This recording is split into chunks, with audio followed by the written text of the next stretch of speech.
আজকে নিয়ে চলে আসলাম নিরামিষ আলুর তরকারি রেসিপি। আদা জিরা একসাথে বেটে নিয়েছি, গরম মশলা বেটে নিয়েছি, আলু ভালো করে ভেজে নিয়েছি, তেলে দিয়ে দিয়েছিলাম তেজপাতা, দারচিনি ফোড়ন, তার মধ্যে আদা জিরা বাটাটা, হলুদের গুঁড়া, সামান্য মরিচের গুঁড়া দিয়ে ভালো করে কষিয়ে নিয়েছি। দিয়ে দিচ্ছি পরিমাণ মতো লবণ। আলুগুলো দিয়ে ভালো করে কষিয়ে নিলাম। তেল উঠে এসেছে, দিয়ে দিলাম গরম জল।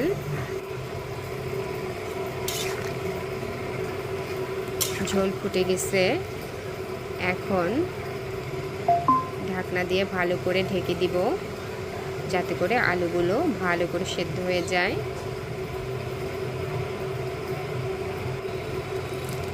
এরপরে গরম মশলা ছড়িয়ে নামিয়ে নিলেই রেডি নিরামিষ আলুর তরকারি। খেতে কিন্তু দারুণ হয়। এই নিরামিষ আলুর তরকারি দিয়েই কিন্তু ভাত খেয়ে উঠতে পারবেন, এতটা টেস্ট হয় খেতে। তেমন কিন্তু বিশেষ কোনো বেশি মশলার প্রয়োজন হয় না, শুধু আদা জিরে বাটা আর গরম মশলা বাটা ব্যাস করে খাবেন।